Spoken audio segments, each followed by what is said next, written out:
Okay, so we started off with, we went through GI system, AdPi, and all this stuff up here. So we're going to start with neuro. So for the nervous system, the most important thing is going to be the CNS and the PNS. So central nervous system, which consists of the brain and the spinal cord, and the peripheral nervous system, which is everything outside of the brain and spinal cord. So um, they extend from the central nervous system, and then the central nervous system is the command center for the body. The basic unit for cells in the nervous system is the neuron. So this is the basic structure of, or the basic unit of a cell for the nervous system. So um, cell body. This is what we were quizzing on the with the flashcards with Miss Jackie. So cell body, dendrites, kind of, if you guys know the structure, dendrites. This little red circle right here is just the nucleus. In case there's like a point and click option on the midterm. And then we didn't get tested on axon hillock, but if that's important to know, just in case they do ask that. And then the axon hillock is just kind of like this freeway that goes into the axon. And the axon is basically everything from this cell body and dendrite area all the way down to the axon terminal. So it's just this road that goes through. And then an oligodendrocyte is it's like an accessory cell that produces the myelin sheath for all these synapses. So for communication between different neurons, this just makes it a lot faster. Oligodendrocyte is just a specific cell that's an accessory cell to the neuron. Okay. Um, these myelin sheaths in between these little, I guess they're like insulated parts of the axon. They're called the nodes of Ranvier. These will and have been asked on the A&P from what I remember. So know this one, the node of Ranvier, and then know the axon terminal for the neuron. Another cell to know, I guess, is the Schwann cells. So just like an oligodendrocyte, I believe the Schwann cell is in the CNS, and I believe an oligodendrocyte is in the peripheral nervous system. Let me check. Schwann cells versus oligodendrocytes. Yeah, so Schwann cells are in the peripheral nervous system. Oligodendrocytes reside in the central nervous system. So if they ask you, just know the difference. They have the same purpose for the most part. They make myelin sheaths, both of them. But Schwann cells are in the peripheral nervous system, which is everything outside of the CNS. The neuron is the main unit cell. Neuroglia is the term for accessory cells for the neuron or for the central nervous system. So astrocytes are in the brain, so they regulate the brain fluid or the CSF, cerebrospinal fluid, and then they also regulate the blood-brain barrier. That is again an astrocyte. They are typically in this area around the neuron. Um, Ependymal cells. I don't remember if they asked us this on the test, but they secrete. These are cells like in the brain. So these actually secrete CSF. Now maybe if you guys are seeing this, this is a good picture.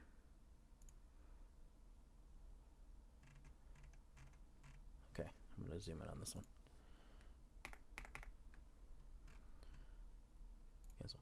So these are ependymal cells. This is just another thing of neurons here. These will secrete the CSF from like in the blood-brain barrier. That's just really important in case they ask that.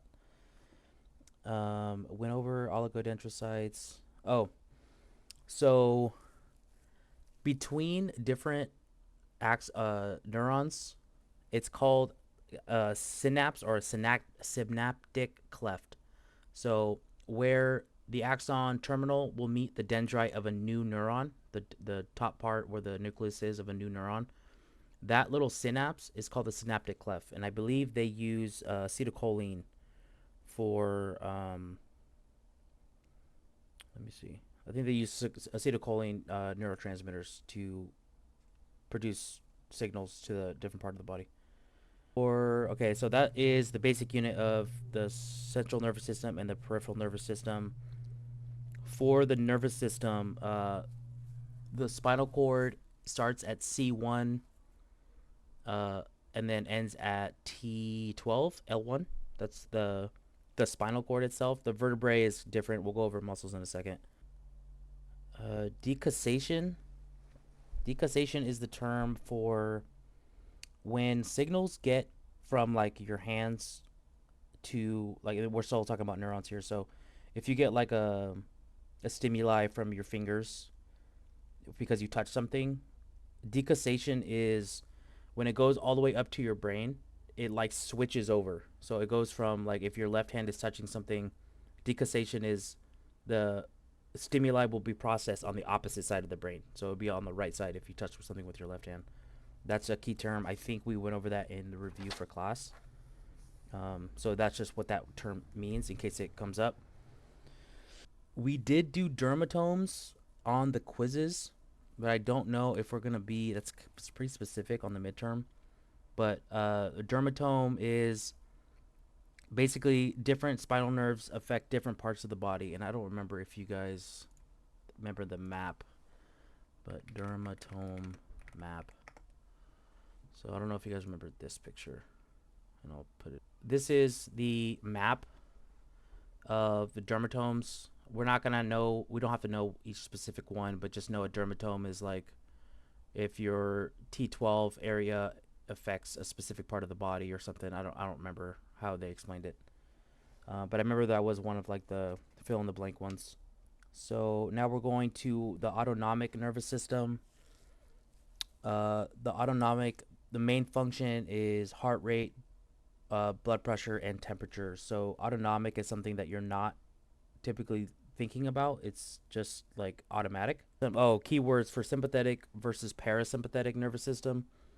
The sympathetic nervous system is fight or flight, and then the parasympathetic is feed and breed. So if you're in a sympathetic response, it's like a fight or flight response. You can imagine your vitals also go up with that. So your respiratory rate will go up. Your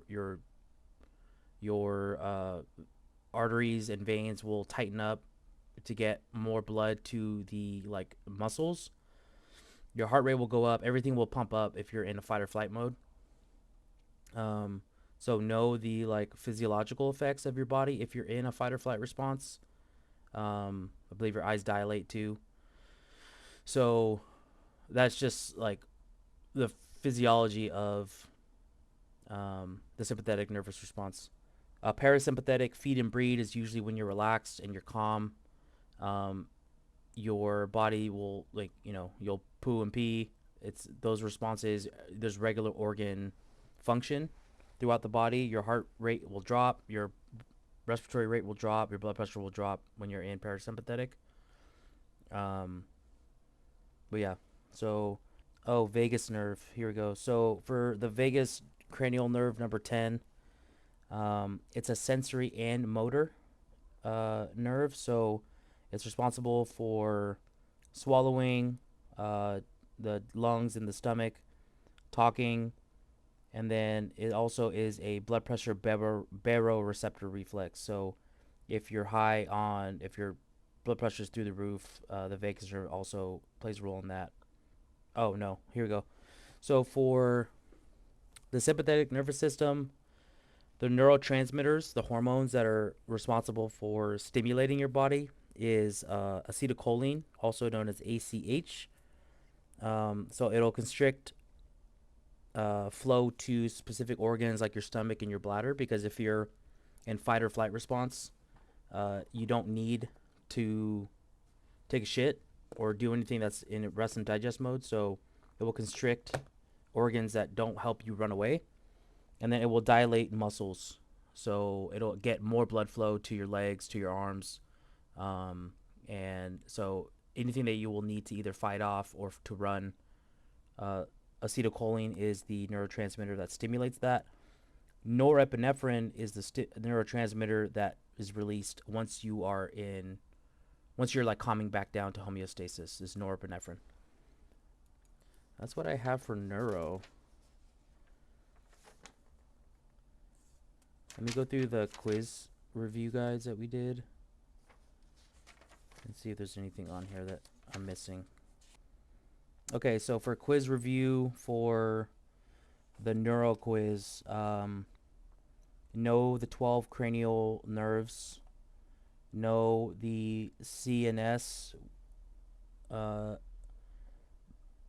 is brain and spinal cord, and then know that the spinal cord itself ends at T12 and L1. Projections. So any visual stimulus from the brain, that's what a projection, that's the definition of projection. And then that goes through your sight path. I don't know, did we do, I guess a sight is with that, huh? Okay. No astrocytes are responsible for the blood-brain barrier and the cerebral spinal fluid. Know the different parts of the neuron, which we already discussed. Know that a synapse is a neurotransmitter, so acetylcholine or norepinephrine are the neurotransmitters for synapse in your sympathetic nervous system. And then know a dermatome that are body sections innervated by nerves. The biggest nerve in your body, this is important, this is what I didn't cover, is the big toe. It's the sciatic nerve. It goes from L1 to the big toe. That is the longest nerve that we have in our bodies. Let's see. The difference between afferent nerves and efferent nerves, so afferent or efferent. Afferent means sensory, efferent means motor. I wrote that on there, I don't know why. Okay. And then for the autonomic nervous system, it's kind of like that whole chapter that we did. Visceral organs are just inside organs. Sympathetic nervous system, fight or flight, increases heart rate, increases respiratory rate. You dilate the eyes to get more incoming information in case you need to make a decision. You become tachycardic. You get vasodilation, and the liver. Oh, this is the last thing. The liver, basically floods the body with glucose if you're in a sympathetic nervous response. Because your body is gonna burn through energy. So if you're in an actual fight or flight instance and you need to run away, it's gonna release all glucose into your muscles so that your body can churn through that energy rapidly. So for neuro also is sensory systems. Sensory systems are like eyes and nose. So sensation is the awareness of incoming sensory information. Perception is the conscious awareness of sensation. So sensation could be just like a prick, something like you feel. Perception is when it's processed through the brain. The brain will then be like, oh, I'm feeling a feather, versus something that you're not sure of. That's what the difference of perception is. It's when you've actually processed it in your mind. Sensation is just any stimulus that you get, either touch, feel, whatever, heat. The different here we go. The different cells that detect stimuli. So if you're getting a stimulus is just the key word here. There are chemoreceptors, and I think you guys remember this. There's chemoreceptors, there's nociceptors, there's thermoreceptors, mechanoreceptors, and photoreceptors. Chemoreceptors are basically like hormones and neurotransmitters. Nociceptors are pain receptors. Thermo, it's in the word. They're temperature receptors. You have them throughout your body. Mechanoreceptors are like pressure and touch. And then photoreceptors are just light. So any eye stimulus that you get is a uh, is specific to the eyes. The different sensations. Um, no, not that one. Okay, so projection.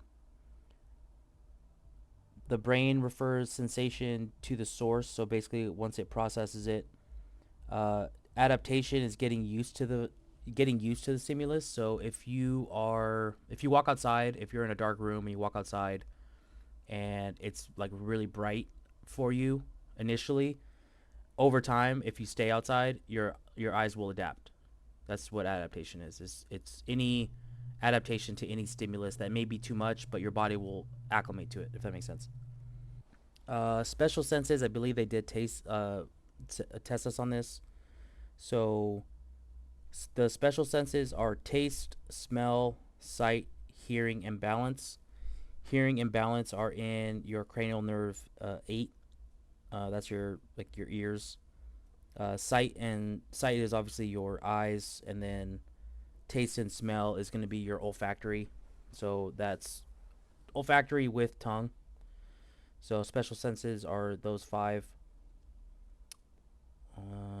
General senses, proprioception, just knowing where you are, like as it relates to your body. Pain, touch, temperature, heat and cold, and then pressure senses. That's kind of goes back to like the different uh, like cells that detect stimulus. That's like your general senses. Uh, taste. When it comes to taste, when it comes to special senses, taste is 80% smell. That's what we talked about in class. If your nose gives with your cells that have a sense of smell, you'll be less likely to taste uh, over time. For vision, it says 70% of all receptors are in the eyes, and I don't think they're gonna ask us about like frequency of light rays, but just know that we see colors based on the waves of light. Mm, that's basically all I have for neuro, and I'll find questions for like all these like on Sunday, but if that's but yeah, that's basically neuro. That's neuro. Bones. The Let me find my chapter on bones. I don't know if they're gonna ask us. Did they ask us specific bones when we took our quizzes?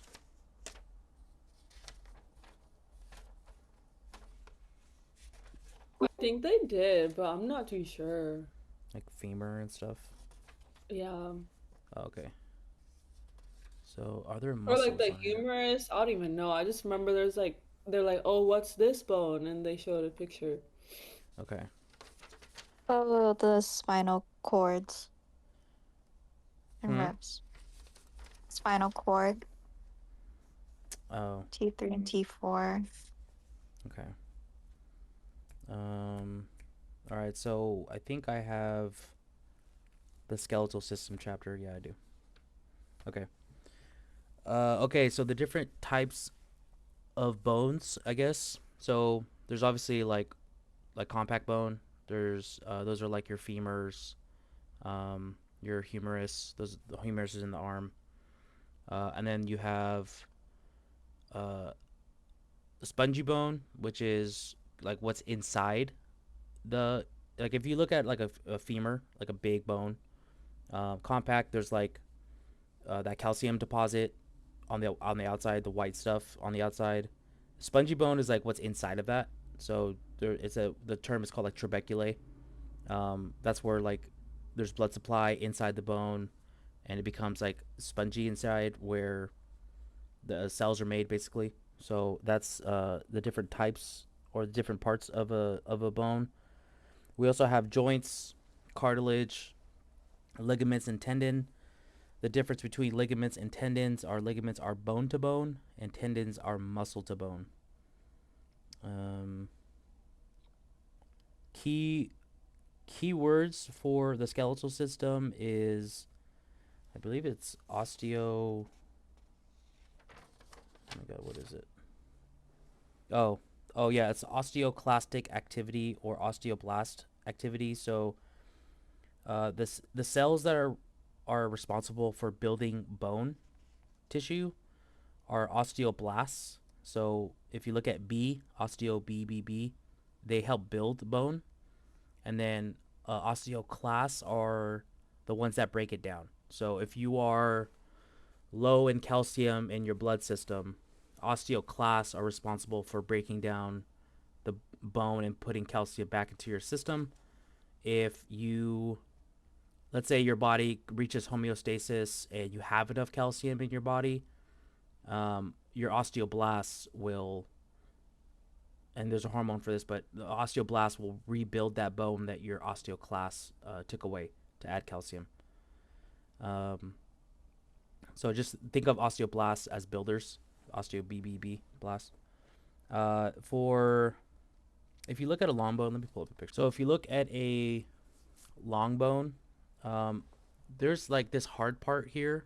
You don't have to. We don't have to know all these, but there's like in between. It's called the epiphyseal disc.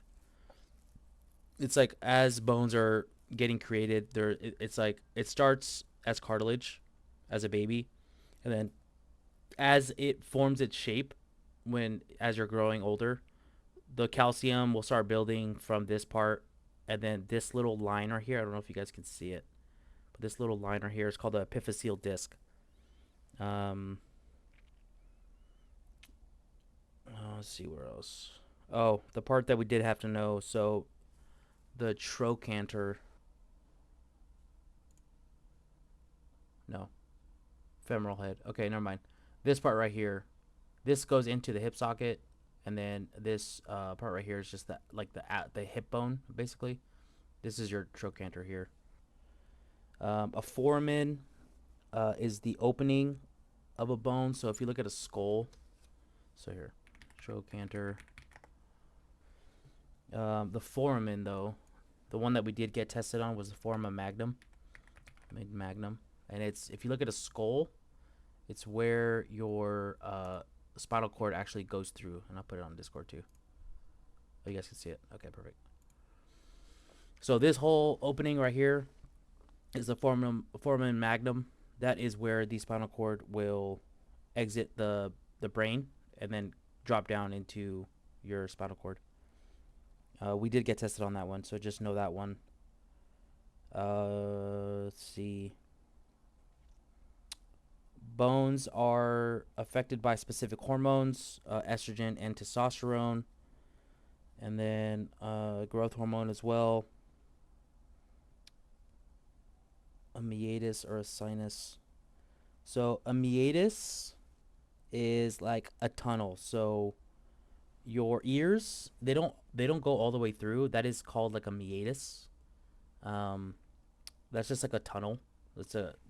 Just like a opening through your skull.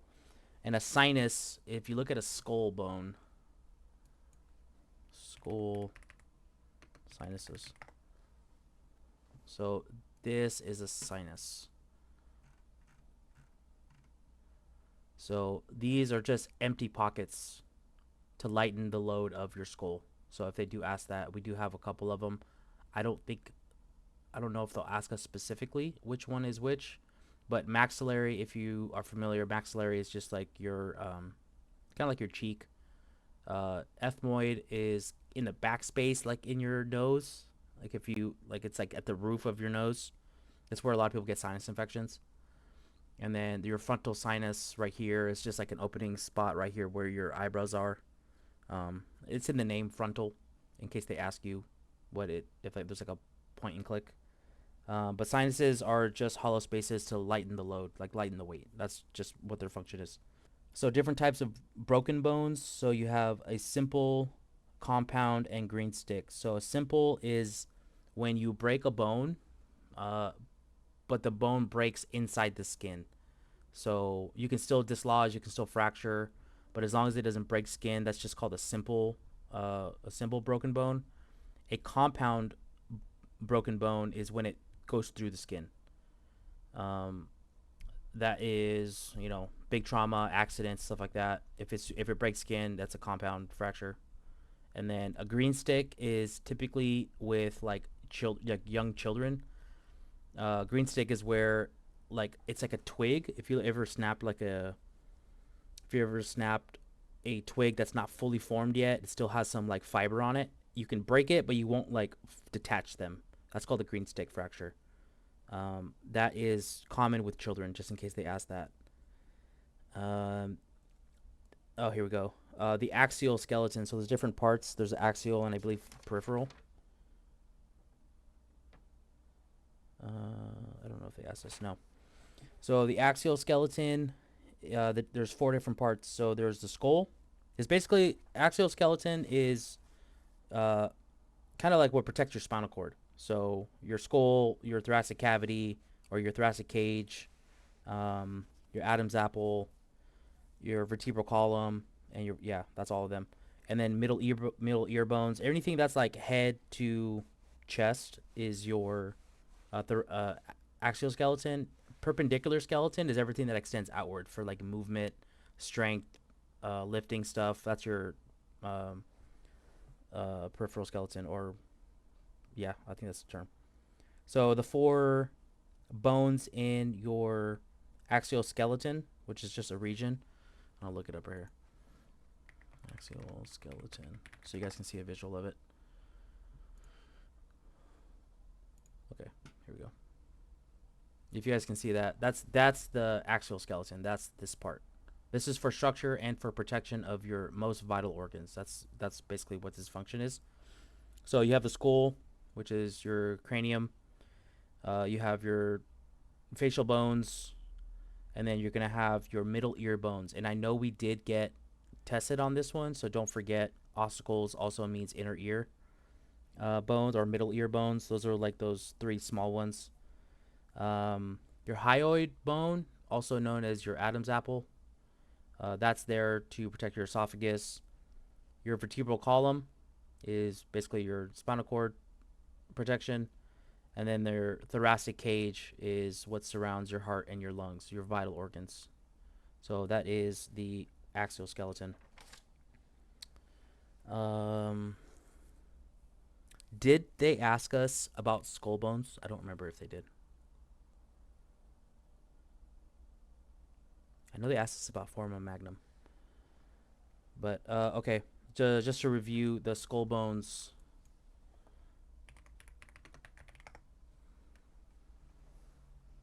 Okay. I'm pretty sure they did.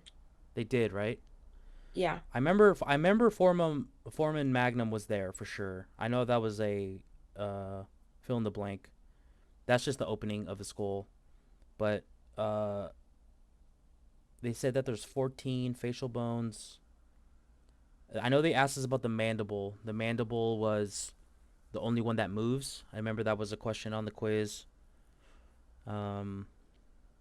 So this is the mandible. This right here, your jaw. That's the only one in your skull that has like actual control of movement. But the 8 bones are the frontal bone. These are for skull.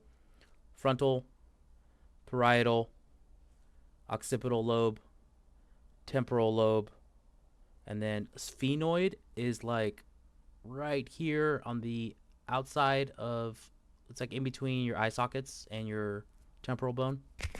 It's kind of like where your if you guys ever get a headache, that little soft spot right there, like in your temples, that's like where your ethmoid bone is, or your sphenoid bone. Sorry, your ethmoid bone is like inside of your eye sockets. Obviously, because you have eyes there, you can't feel it, but it's like the inside of that. That is ethmoid bone. I don't have anything to help you remember it, but just know if you can do 4 out of the 6, know where your frontal bone is, your parietal, occipital, and temporal bone. And these last 2, come up with something to help you remember, in case they ask that. Oh, the vertebrae. So this goes back to, it's called breakfast, lunch, and dinner. Knowing the difference between, or how many cervical bones, how many thoracic bones, and how many lumbar you have in your vertebrae. Cervical, you have 7, so you have C1 through C7. Thoracic, you have T1 through T12. and then lumbar you have L1, L5. The spinal cord again ends at L1 and T12, so everything else besides that is all your plexus for nerves. But remember that dinner or breakfast, you have breakfast at 7, so that's cervical. You have lunch at 12, that's your thoracic count, and then you have dinner at 5, that's your lumbar count. The cartilaginous discs, I don't know if we did that one. Oh, out of your cervical bones, like your top of your vertebrae, C1 and C2 are for your axis and your atlas. So your axis is like turning your head left and right, and then your atlas is up and down, C1, C2. Just know that those are the functions for those two. If you damage those, you basically die. Let's see. C1 and C2, the main function, they support the head and the thorax, protects the spinal cord, and there's flexibility with your vertebrae. I don't know if you guys noticed, but you can twist a little bit of it. It doesn't move a lot, but you can move it. For some reason, we've talked about kyphosis a lot. I feel like that's because we've talked about it, or it's going to be on the midterm. So kyphosis is hunchback. So the three different curvatures of the spine. Now, scoliosis is S-curve. Kyphosis is hunchback. And then lordosis is the, like, kids, like, not infants, but toddlers have a lot of lordosis. It's like that lumbar kind of comes inward a little bit. It's still being formed. It's think of lordosis as like a lumbar curvature. So let's see if I can find it. Curvatures of the spine. Okay, this is probably a good one.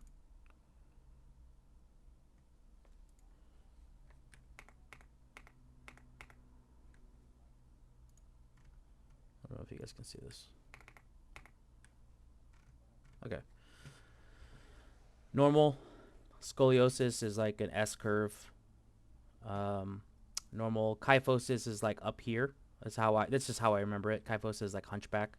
It's top of the part, like by the neck. And then lordosis, if you've ever seen like toddlers, they typically, it's still forming. It's right at the lumbar. So L for L, scoliosis is S curve, and then kyphosis is the other one. That's how I remember that. Hunchback. The sternum. So we did have this one on our quizzes. There's 3 parts of the sternum, which is the part that connects your rib cage. It's like right in your chest. When you do CPR, since you guys did CPR class, the sternum is that middle part.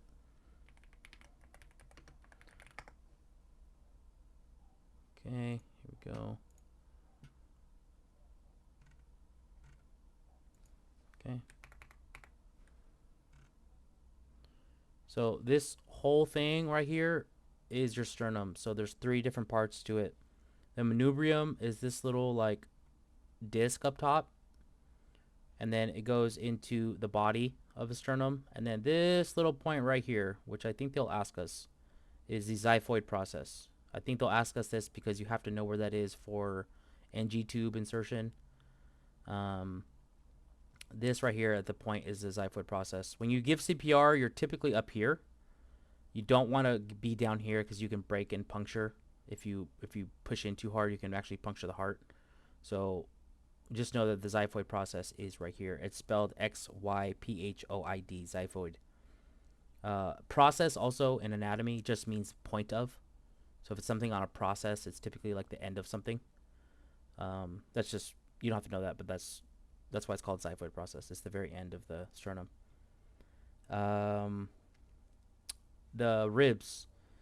So there are 7 pairs of true ribs. That's what it's called. True ribs actually attach to the sternum. So they wrap around your spinal cord and they come all the way around and connect to your sternum. There's 7 pairs. There's 5 false ribs, which means there's 5 ribs. Is it 1, 2, 3, 4, 5? These ones where they're not connected by bone to your sternum, there's cartilage that attaches to your sternum. That's what they call false ribs. They do connect, but they're not connected with bone. The reason why they're not connected with bone is so it allows your chest to expand and contract when you're breathing. So it kind of gives like a little bit of flexibility. It's not just super tight and it's not super rigid, so that those bottom ribs can actually flare out if you need to, as you're breathing in extra oxygen. And then the last ones, there's 2 pairs of floating ribs, and I can't really see it here, but they're here in the back. So these 2 that aren't touching, they have no cartilage or nothing. They're just called floating ribs. These are the most likely to get broken because there's no extra support here, even wrapping around or anything like that. So these are most likely to get broken. These are the floating ribs. So 7 pairs of true ribs, 5 pairs of false ribs, and then 2 pairs of floating ribs. These are the small ones in the back. Appendicular skeleton.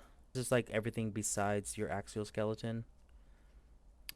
Just know the shoulder girdle, I guess, is probably important, just because that dislocates really easy. So this is a good one.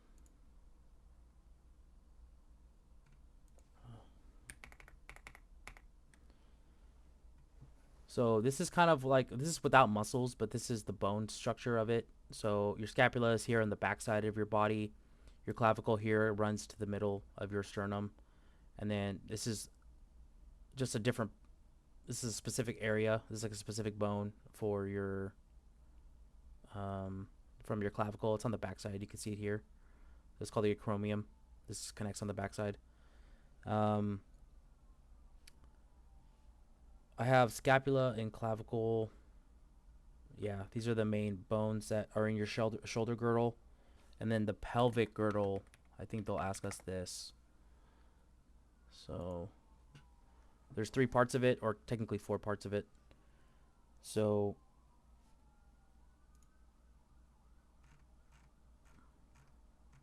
I don't know if you guys can see this.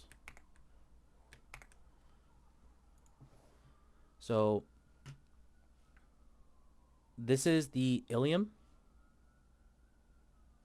So there's 3 parts of this. This is the sacrum, and then this is the coccyx. This is part of your vertebrae. I think I forgot to mention that. But sacrum, coccyx, and then these are fused together. But when it comes to your pelvic girdle, this is your ilium. Ilium is confusing because it's also a part of your small intestine. So there actually are 2 iliums in your body.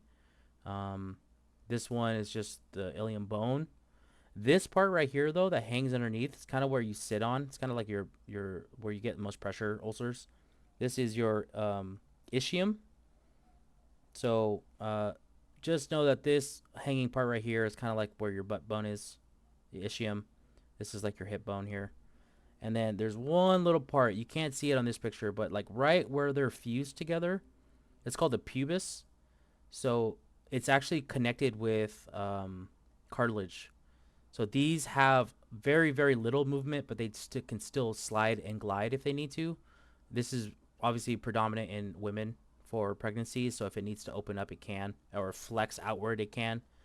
But this pubis, it's not really a bone, it's a cartilage. But just know that this part right here in the middle is called the pubis. Covers bones. You don't have to know all of them. I think that was pretty much a synopsis of all the important ones. But let's go types of joints, because I think they will ask this. So types of joints, there are immovable joints, slightly movable, and freely movable is what we discovered. I'm trying to find, this might be a good one.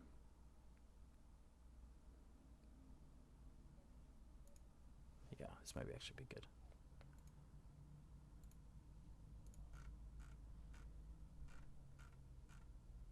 Oh yeah, there we go. So immovable joints, think of like your skull. So where your frontal lobes or your frontal bone and your parietal bones and all that, where they merge together, they actually, they're technically immovable once they're merged.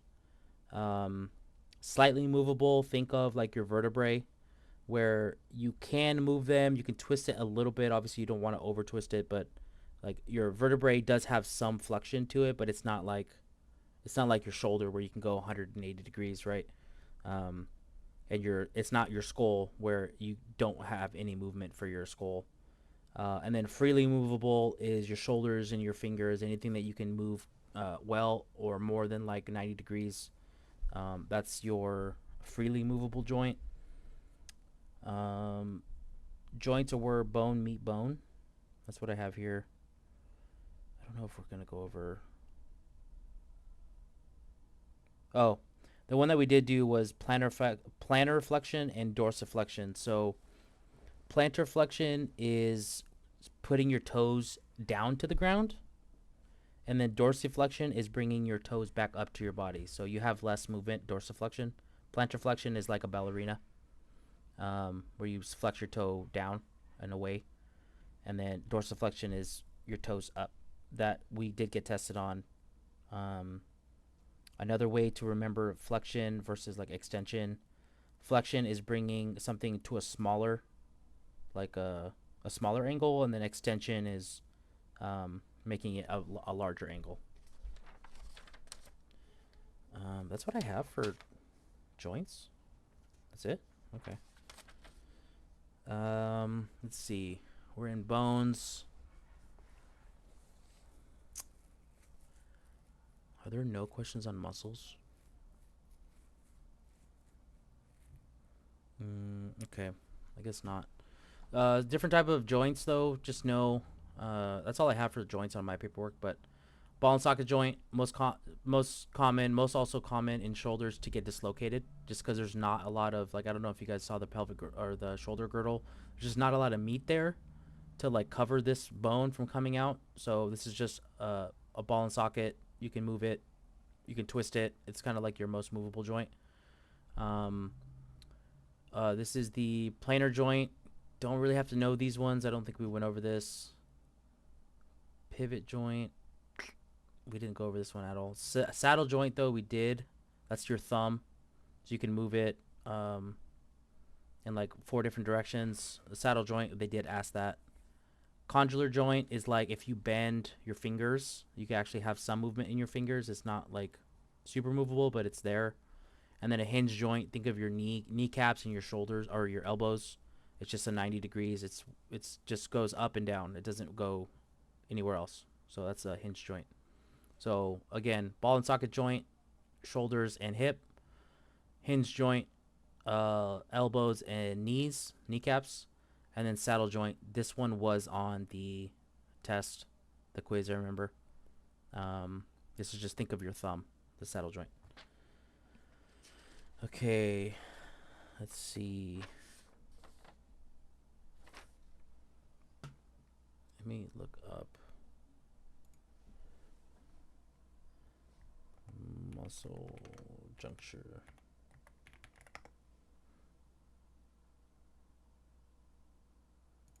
This might be a good one. So I don't know if they're going to ask about muscles since it's not on the review, but muscles are just good to know. I'll go over like the main points. The 3 different types of muscle tissue are smooth, cardiac, and skeletal muscle. The difference between those 3 is that smooth muscle doesn't really have a lot of like striation in it. Striation are like these little fibers that you see in different muscle parts. Cardiac muscle, the main difference is that it does have striations, but it has this thing called intercalated discs. I remember that was a fill in the blank on our quizzes. Intercalated discs are just like little junctions that help electrical impulse go through faster. That's just what they're for, and they're only found in cardiac muscle, so in the heart. And then skeletal muscles are that striated muscle that you need for movement and for strength or moving stuff. Yeah. Let's see. The sliding filament. I know this is a little intense, but I'm just gonna go over it again. So sliding filament is just the theory of how muscles move. And let's see if you guys remember this.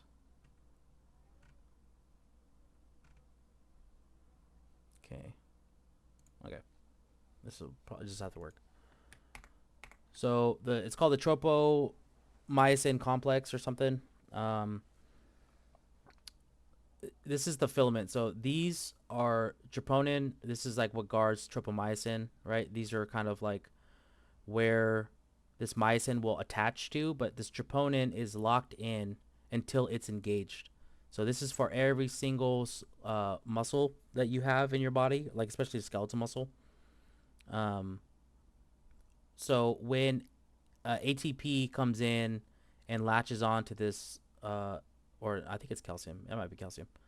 So once calcium comes in and then latches onto this troponin, this will open up and allow for the myosin to attach to this point right here, and then ATP turns into like ADP or something. I'm going over it really quick because I don't think they're going to ask us specifically. But then this will attach the actin, and then it will basically shift it over or contract it the other way, and then it will release, and then this will come back to normal. So it's just, this is called the sliding filament theory. In case they ask this, this is what that is. I don't think you have to know actin, tropomyosin, or anything like that. Just know that what activates it is ATP, and then ATP breaks down phosphorus to turn it into ADP. It's just in case they ask that, just to get familiar with it. That's really complex. I don't think they're gonna ask that. But the most important thing I will say that I think they will ask is the neuromuscular junction.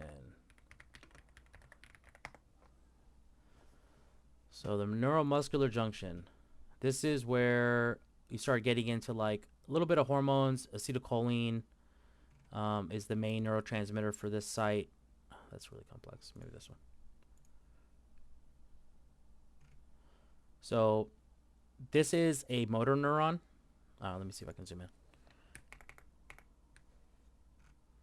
Okay.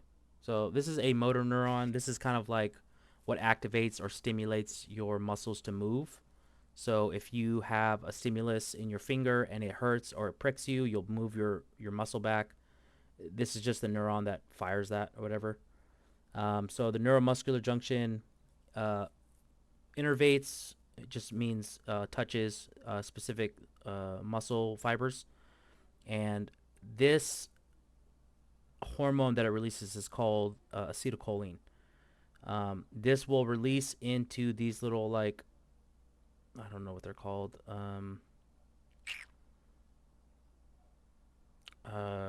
Channels, calcium channels, I believe.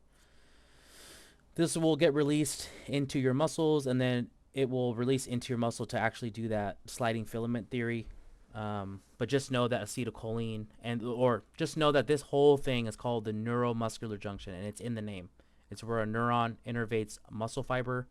It's called the neuromuscular junction, and then this is where muscles get send signals to actually contract or not. And then just know that the hormone or the neurotransmitter that gets released in this site is called acetylcholine. Acetylcholine, also known as ACH. Okay.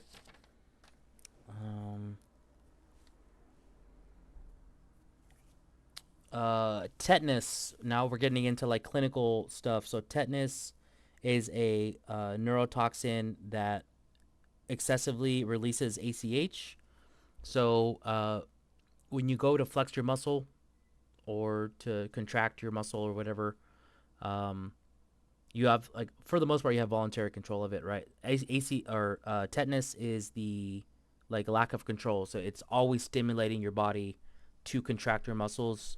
So you can actually die from that. It's actually a bad way to die. But that's what the disease tetanus is. It's the overstimulation of ACH in your neuromuscular junction.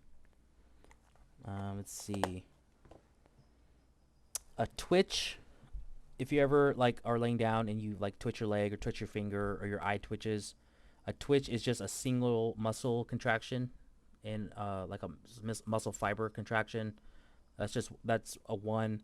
Tetanus is the like extreme opposite of that, where it's constantly flexing all of your muscles. And then tonus is continuous muscle contraction, and I have here facial features and rectal. So if you are holding it, I guess tonus is holding muscles or making faces. That's tonus. I don't think they asked us that on the quiz though, so I don't think you need that. Another one to know for muscles is called the prime mover. That is just another way of saying the muscle that moves something. So, if you look at like distally, if you were to flex your arm and make like, Arnold Schwarzenegger flex, your bicep muscle is actually what's moving your forearm closer to your body. So that's just what's called a prime mover. It's the muscle that actually moves that part of your body. Last thing, hypertrophy versus atrophy. Hypertrophy is just building of muscle. Atrophy is or if it's it means there's no muscle, so disuse of muscle. Contracture is when you're always flexed in a flex position. Some people have it.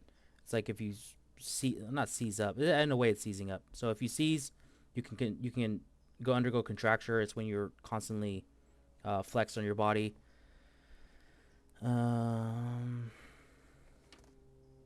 Senile atrophy. They may ask this because it relates to aging. So senile atrophy is atrophy is the disuse of muscles. Senile atrophy is just losing muscle mass as you age. Senile, think of old, senile person. That's just as you age. Okay. So that's neuro and bones. Respiratory is probably going to be a pretty big one. Okay. Here we go. Respiratory system. This is actually the quiz I did the worst on.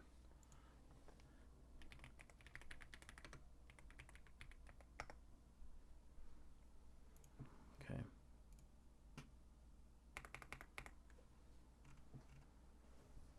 Okay, so for the respiratories, upper and lower. So the upper respiratory starts or stops kind of like right here, like mid trachea. So your nose, if you think about breathing like mechanically, like when you're intaking oxygen, your nasal cavity helps bring in oxygen because you can breathe through your nose without your mouth. Your nostrils, your oral cavity, your larynx and your pharynx. I know it's not on this diagram. Oh, it is. Your larynx and your pharynx. Pharynx is just like if it's asked like nasopharynx or nasolaryngeal that's just like the back of your throat. This is just kind of like the last portion of your mouth area that goes into your trachea. And if you guys remember like the voice box and like the epiglottis and glottis, that's just like nasolaryngeal pharynx is kind of like a one all word for this little area right here that goes down into your trachea, that goes into your lungs. Let's see. So for your upper respiratory tract, upper respiratory. So your nose, your pharynx, and your larynx, and a little bit part of like the top part of your trachea, kind of where your like epiglottis is and where your vocal cords are. And then your lower respiratory is your lower trach, and then it goes from your bronchi or your bronchus to your bronchioles to your alveoli. That is the lower respiratory. And then obviously your diaphragm. It's not part of your respiratory, but it's just really important for negative pressure in your lungs and your thoracic cavity. So as you inhale, your diaphragm will relax. As you inhale, that diaphragm will come up opposite. If you inhale, your diaphragm will release down so you can actually expand your lungs. And then as you exhale, your diaphragm will flex up to push the air out, basically. So this part right here. So I didn't do well on this quiz for respiratory because there's just a lot. This part right in between is the carina. I don't know what I put for that fill in the blank, but that was a fill in the blank. I know you guys got a lot of it right, but this where it splits into right and left, this is the carina. So right lung, left lung. A thing to know about the right and left lung is the right lung has 3 lobes. The left lung has 2 lobes, and the reason why it has 2 is because there's this little opening right here. So that's your mediastinum. That's where your heart goes. So this lobe actually allows your heart to beat in this area. That's why there's 2. This one has 3 lobes. The right lung has 3 lobes. Let's see. So that's upper and lower respiratory. I think it's just knowing the parts. I don't know if we have to know. I guess we would have to know the function. So the function of your upper respiratory. So now we're talking about this part up here again. So your nose, it warms and moistens the air and conducts air into your into your body. The pharynx pushes air to the lower structures, so it kind of it's like a tunnel that directs it. Your larynx vibrates, so your larynx, also known as like your vocal cord area, actually vibrates to emit sound, or produce sound. And then your trachea is just that tunnel here that directs air or oxygen molecules to your different parts of your left and right lung. So for your lower respiratory, your bronchi, these little ridges right here, they're called cartilaginous rings. They actually add structure to your trachea so that it doesn't collapse on itself. So that the cartilage just adds an extra form of just keeping it open. So that just keeps it rigid so that the air tunnel is constantly open. So there's no obstruction there. That's these little parts right here are called cartilaginous rings. I think that was on the quiz as well. When it comes down from your bronchioles to for your bronchi to your bronchioles, which is that second part, you can't see it here, but what kind of branches here. That's all smooth muscle, and then the alveoli are the very tips of your. And actually, I'll probably pull a picture up. Respiratory. Okay. Oh, that's a better picture actually. Okay, this is actually way better. Bastard.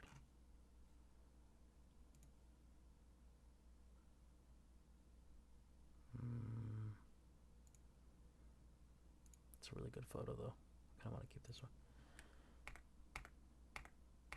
Ah, you bitch. Okay, anyway, if you guys can see this, this is where this is. So, cartilaginous rings right here. Bronchi splits. Right here is the carina. Your bronchioles will come down here, and then it comes down to your alveoli, the very tips of these. Alveoli are single layered membrane to allow for blood to extract oxygen and place CO2 into your alveoli. That is the most important thing about alveoli. Single layered is underlined, so just know that that's what that is. It's what it's made up of.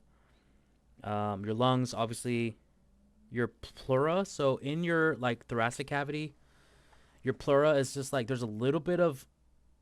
It's called visceral pleura, but visceral just means organ. Pleura is like a surrounding, so it's like a little water-filled sac that surrounds your lungs, that kind of keeps the pressure inside. That's just what pleura is, fluid lining over the lungs. And then pleural cavity is just the cavity that houses the lungs. Lung expansion. So it works with negative pleural pressure. So as you breathe in, it will create negative pressure to have your air flow into your body. And then as you breathe out, it will push up. This diaphragm will push up and then exhale air out of the body. Just know that it works with negative pleural pressure. I have this starred. This is 3 steps in respiration. So there's ventilation, exchange, and transport. So ventilation is inhalation and exhalation. So breathing in, breathing out. That's ventilation. The respiratory cycle is 1 inhale and 1 exhale. So that's 1 step in respiratory or in respiration. The second step in respiration is the exchange. So in your lungs, you have CO2 or O2 molecules that come in from the air, and then in your tissues, as you have waste, your blood will bring CO2 back into the lungs to get transferred out of the body. That is what it's called, oxygen exchange. That's what happens at the alveoli. That is why they're single layered membranes, to be able to get oxygen in and CO2 out. That's the idea. And then the third step in respiratory is the transport of O2 and CO2 in the blood. So once it's exchanged at the alveoli, so let's say oxygen comes in, it comes down to the alveoli, oxygen molecule is taken up by a red blood cell. The transport is where it actually goes to the rest of the body to get used up, or go to your tissues to bring nutrients to your body. So again, 3 steps: ventilation, that's just breathing, inhale, exhale; exchange, what happens at the alveoli, O2 and CO2 molecules get exchanged; and then transport is once they've entered the body, they go throughout the system. That's the 3 steps. Boyle's law, this is just a law. It's basically ventilation, but as volume goes up, thoracic pressure decreases, and as volume goes down, thoracic pressure increases. Respiratory respiratory muscles contract, increases. So that's Boyle's law. As something goes up, thoracic pressure goes down. That's all you have to know. Oh, diaphragm. Here we go. So your diaphragm is innervated by the phrenic nerve. I think they did ask us this on the quiz. And then your intercostals, or like your accessory muscles, are innervated by your intercostal nerves. So as you are breathing heavily, your rib cage will expand and contract if you're breathing heavily. That is called the intercostal nerves. Your diaphragm is a phrenic nerve. They will ask that. Let's see if I can pull up a picture of a phrenic nerve.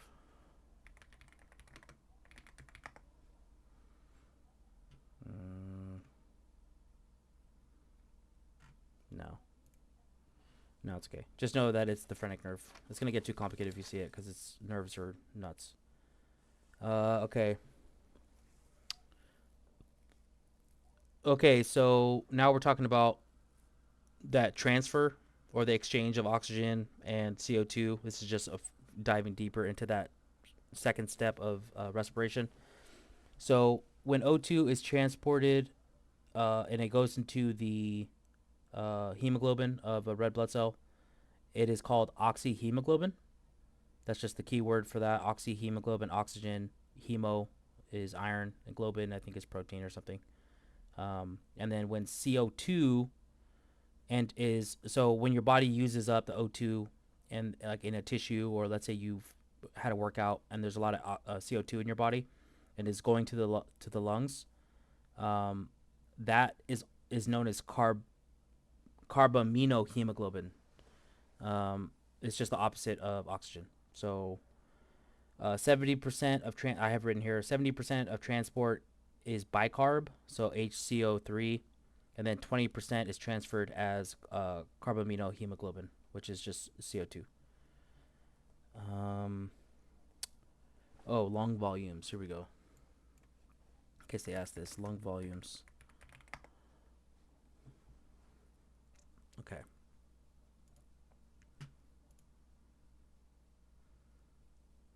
This is a little complex, but hopefully the picture will make sense.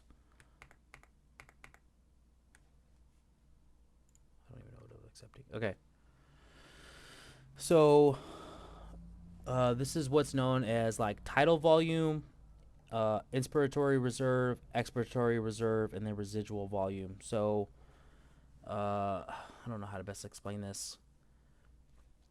Let's work backwards. So residual volume is basically what's always in your lungs at any given time. You can't exhale it. You can't inhale it less than that. So residual volume is the air that's always in your lungs. There's 1,200 milliliters of air, in case they ask us that. Expiratory reserve is how much you can actually exert out of your body. That's 1,100 milliliters. And then inspiratory reserve, you can breathe up to like 3,000 milliliters. So if you really need it. But tidal volume is basically like a regular breath. So if you really just need, if you're just breathing normal, your tidal volume can be up to 500 milliliters of oxygen.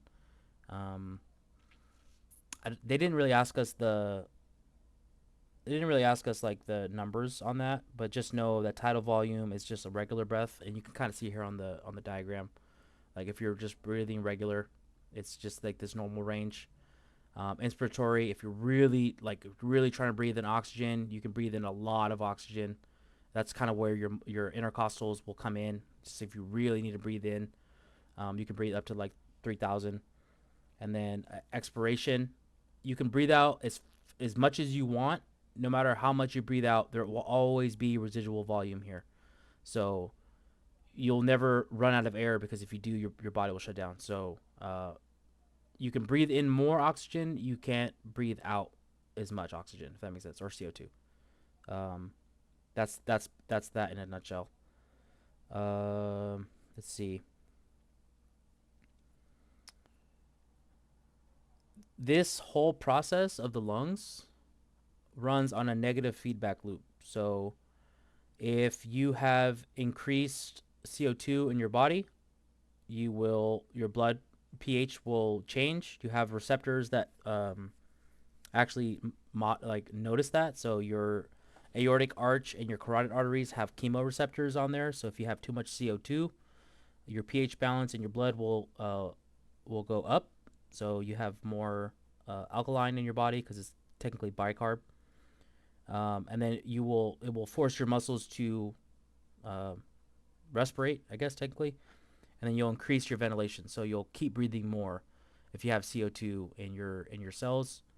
And then it's a negative feedback loop. So once you have enough O2 in your body, the line is very small. Once you have too much O2, you will become acidic, and then it will kind of negative feedback. Like, okay, actually, I need to breathe in less now, and whatever. You're doing this subconsciously. This is just happening in your body, but just know that the respiration cycle is negative feedback, in case they ask that. Okay, so that's respiratory, upper and lower.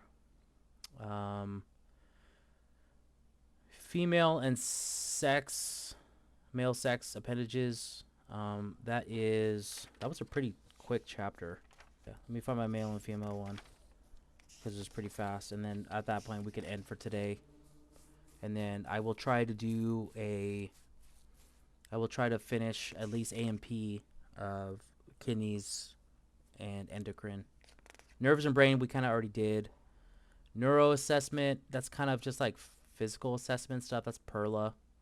They'll probably just ask you like ATI style questions. So I will do another video on like kidneys and endocrine, because that's kind of important. Endocrine also follows up with GI. So it will be like, what enzymes or hormones do the pancreas release and stuff like that. So that'll kind of go back into GI.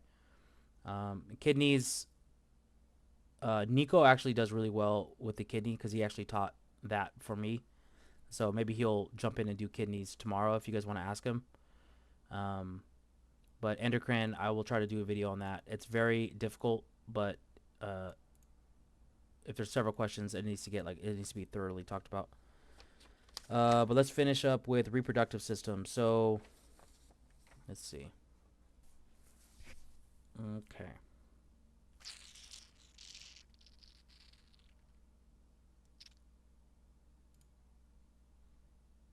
Okay, this actually might be better. Okay, perfect. Okay. Function of the reproductive system is to make babies. For the organs, it's produce, nurture, and transport ova and sperm. So ova is the basic cell for the female. Sperm is the basic cell for men.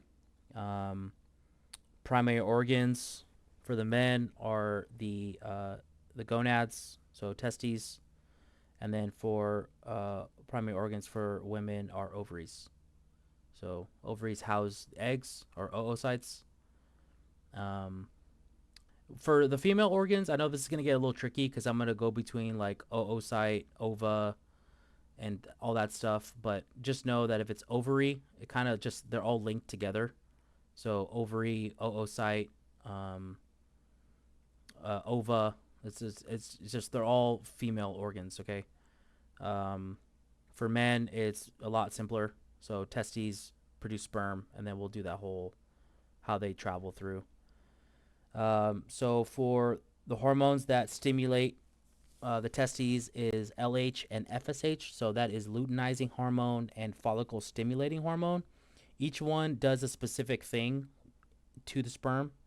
Um, but just know that those are the two primary hormones that stimulate sperm growth and sperm production. Um, Testosterone is important for the maturation of sperm. So let's see if I can go over that. Okay. So different parts of sperm. This will be pretty fast. So different parts of the sperm. There is the head, the body, and the flagella. So the head is what swims towards the egg when it is what it swims towards the egg. There's a point on the head of a sperm called an acrosome. Those are just enzymes that help break down the wall of an egg. And then the body, the only thing that's important about the body is that mitochondria is there in the cell body that just gives it the energy to move forward. And then the flagella is the tail. That's what helps with swimming. The term of creating sperm is called spermatogenesis. Genesis just means the beginning of. Sperm obviously just means sperm. So the making of sperm is called spermatogenesis.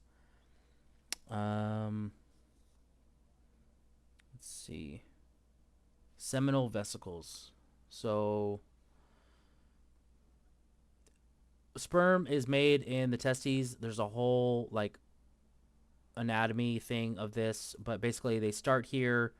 I believe LH produces starting to make sperm, and then testosterone will come in and then like mature the sperm, and then I believe FSH like stimulates it to continue like going down this path to come out.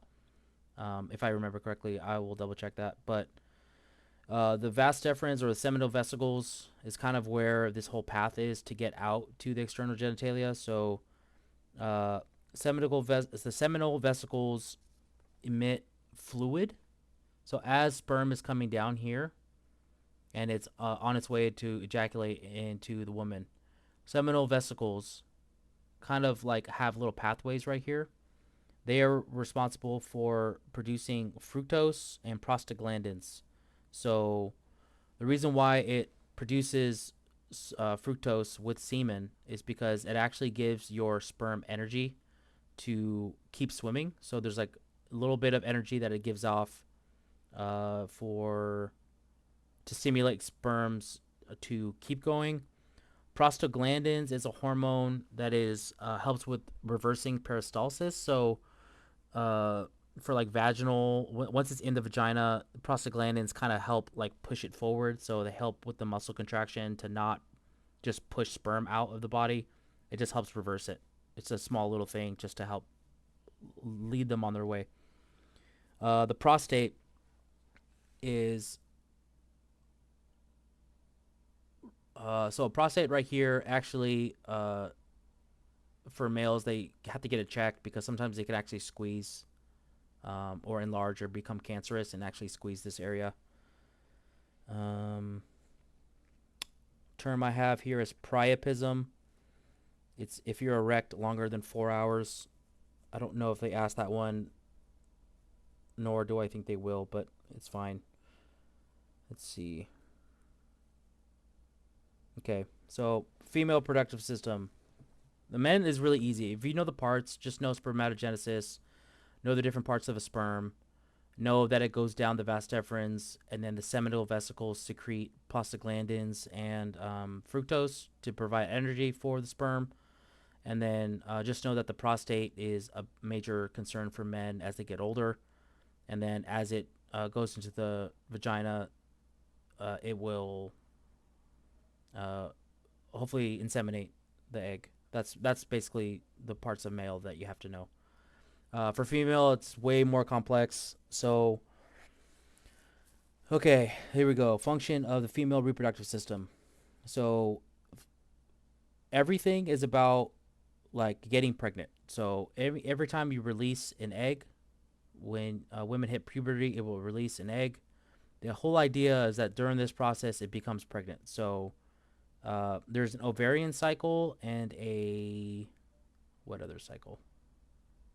Menstruation cycle. So ovarian cycle is where an egg gets produced and falls down the fallopian tube and then attaches to the endometrium. Um, the the menstrual cycle is where this layer in the uterus will build up in the month, and then when it's not been, when there's no baby, basically that catches this little oocyte, it will shed, and that's what causes periods. So there's like a 28-day cycle for menstruation. That's called menstrual cycle, but the ovarian cycle is the same, but for the egg to or the ova to come down and actually attach to here. So those are two different cycles. Let's see. What they did ask us, I remember, is the corpus luteum. The corpus luteum is when you make here. I'll pull up something. Corpus luteum. Okay.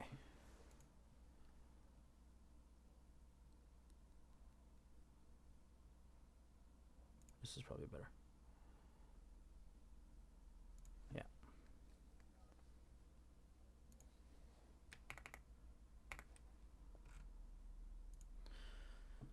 So corpus luteum. So this is like the egg cycle. This is where it's immature egg. It goes into a follicle, mature follicle, right? And then it will do this with a couple eggs at a time, but only one will mature. And then as one egg actually matures, it will release into this fallopian tube. It's kind of like this open space right here. It will release out, and then this egg or the ovum will go down the fallopian tube. This is again what we're talking about for the ovarian cycle. But the corpus luteum is actually what's left over. So once it like leaves the ovary and it shoots out the egg, this is what's left over. This is the corpus luteum. So corpus luteum also just means white or yellow body. It's only relevant once you get pregnant. So once sperm will meet the egg and actually attaches into the endometrium, and then it actually stays there and starts maturing, this corpus luteum sends hormones, progesterone and estrogen, to this to tell the body, hey, don't shed your muscle here, because now we actually have a life here. So don't shed. The progesterone and estrogen continue the growth of this egg that's been linked with sperm. That's what the corpus luteum does, and that's what it looks like. Also known as yellow body, and you can actually see that it turns into yellow here as it doesn't need it. So let's say in the ovarian cycle, this egg travels down the fallopian tube, attaches to the endometrium. There is no there's no meetup of sperm, and then you get that flushing, or the menstrual cycle will start shedding the endometrium again, because there was no corpus luteum. This is where if you get inseminated, this is where it will continue signals here, and then as it dies off, this starts getting shed out in an egg that doesn't get attached with the sperm. Then it turns into the corpus albicans and kind of just dies off. That's what that whole function is. That's corpus albicans. Albicans means white, so white body. Okay, estrogen is responsible for the maturation of eggs. So this whole cycle right here, eggs, like hundreds of thousands of them.